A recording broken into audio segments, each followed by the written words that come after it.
Welcome to another episode. Today we're going to be discussing fall food plots. We've been prepping this plot here for fall seed, specifically talking about brassicas. A couple weeks ago we discussed summer drought, what we've been dealing with in this area, and how we've combated that and what kind of summer food we put in here. Since that video, we were fortunate enough to finally receive some rain. Had a couple heavy showers, so we decided to come in, mow this rye out of here, mow the annual clover as well, and come back through with the herbicide application, get this sprayed. As you can tell now, it's slowly dying off, and we do have our fall seed in the ground. So came back through like 4 or 5 days after we mowed this, and we broadcast our brassica blend in here right before a really heavy thunder shower, so it worked out perfect.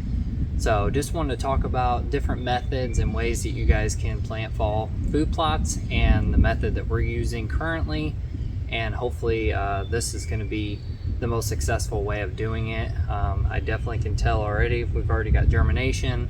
We have little to any weeds in this food source. We had ground cover all summer, and we're building soil. We have, quality soil here. That's one thing to think about, guys, and keep in mind when creating a fall food plot. It's not just the area or the access. At the end of the day, it needs to be a highly attractive quality food source.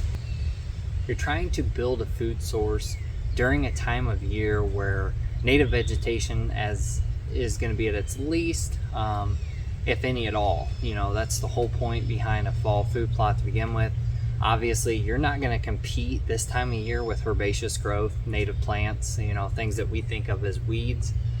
That's going to be the most highly attractive, highest quality food source for the deer. We're not trying to outcompete with that. We're trying to work with that. I'm trying to improve habitat, create quality herbaceous growth on this farm, but then also create a quality fall food plot. That way, at a time of need, deer, have that food source. It also creates a really good hunting opportunity for you, creates a good hunting strategy. But it all comes down to creating quality food, and that starts with your soil and how you go about your planting. So this year we came through, late winter, like we discussed in the last episode. We broadcast frost seed our annual clover into our already pre-existing rye. They came up together, they worked, as a unit, and the rye helped suppress weeds, helped the clover get established. The clover is going to put nitrogen back in the ground.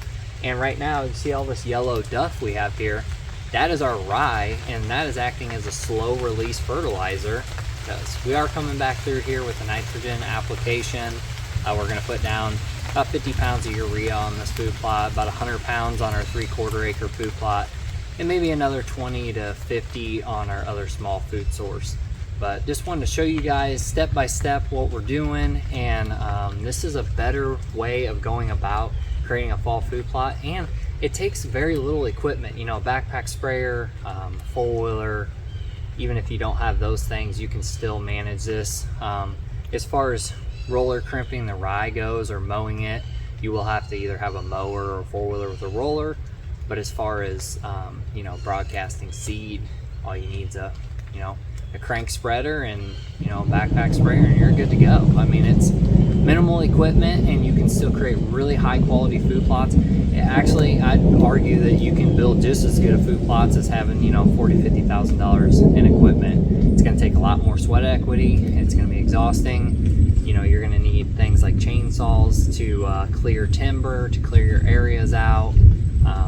It's going to be a lot more laborious, but at the end of the day, if you're doing the step-by-step method, you're doing what we're teaching and practicing here, you're going to see results. You're going to have a high quality food plot. Don't forget, you need to take a soil test. This is not a replacement for that.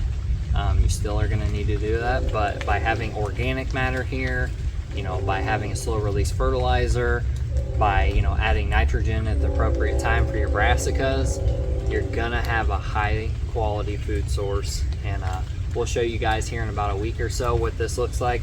We do have germination, but we'll come back through here when we do our urea application, and we'll show you guys how these things are looking.